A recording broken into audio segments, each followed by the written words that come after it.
এ যেন সিনেমার গল্প। মোরগ কিনে নিয়ে গেলেন, কিন্তু টাকা দেওয়ার নামগন্ধ নেই। আধ ঘন্টার প্রতিশ্রুতি শেষ হতে কেটে গেল ৬-৭ মাস।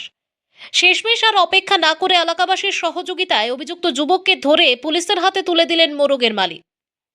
ঘটনাটি এয়ারপোর্ট থানাধীন নবগ্রাম চৌমুনি এলাকার।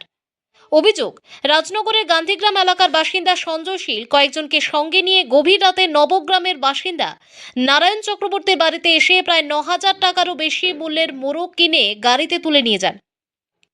যাওয়ার সময় বলেন আধ ঘন্টার মধ্যেই টাকা পৌঁছে যাবে, কিন্তু সেই আধ ঘন্টা যেন আর শেষই হলো না। নারায়ণ চক্রবর্তীর অভিযোগ, বহুবার ফোনে যোগাযোগ করেও কোনো লাভ হয়নি।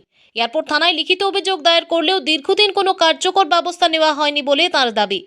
অবশেষে শনিবার সকালে এলাকাবাসীর সহায়তায় অভিযুক্তকে আটক করেন নারায়ণ চক্রবর্তী ও তার পরিবারের সদস্যরা। পরে তাকে এয়ারপোর্ট থানা পুলিশের হাতে তুলে দেওয়া হয়। নারায়ণবাবু জানান, ঋণ নিয়ে তিনি একটি মুরগির খামার শুরু করেছিলেন। আর্থিক চাপে পড়ে বাধ্য হয়ে মোরগগুলো বিক্রি করেন, কিন্তু সেই বিক্রির টাকাই না পাওয়ায় পরিবারের আরও সংকটে পড়ে। স্থানীয়দের দাবি, অভিযুক্তের বিরুদ্ধে আগেও একই ধরনের অভিযোগ রয়েছে, তবে এই দাবির স্বাধীনভাবে সত্যতা যাচাই করা সম্ভব হয়নি। এখন প্রশ্ন একটাই, পুলিশি তদন্তে কি অবশেষে মিলবে সেই বহু প্রতীক্ষিত মোরগের দাম, নাকি আধ ঘন্টার প্রতিশ্রুতি আরও দীর্ঘ হবে? সেই উত্তরই খুঁজছেন নারায়ণবাবু এলাকার মানুষ।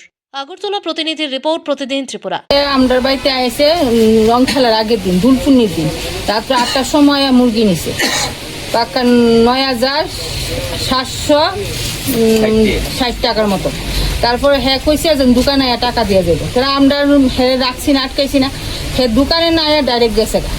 এরপরে পরে কইছে যে আধা ঘন্টা পরে ফোন করার পর কিছু আধা ঘন্টা পরে টাকা দিয়ে যাবে, সেদিন আইলো না। এরপরে 2 দিন গেল পার করে আমরা হেরার বাড়িতে গেছি, আমরা থানা পুলিশ করছি, সব করছি, কিন্তু বাজার কমিটিকে জানা নিয়েছে, কিন্তু কিচ্ছু আমরা জানাইছে। এরপর হের বাই কইছে আমরা হেরে পাইলে হের পাওয়া আজকেও বাইরে বেঙ্গাল একটা হেরা 500 টাকা দিতে।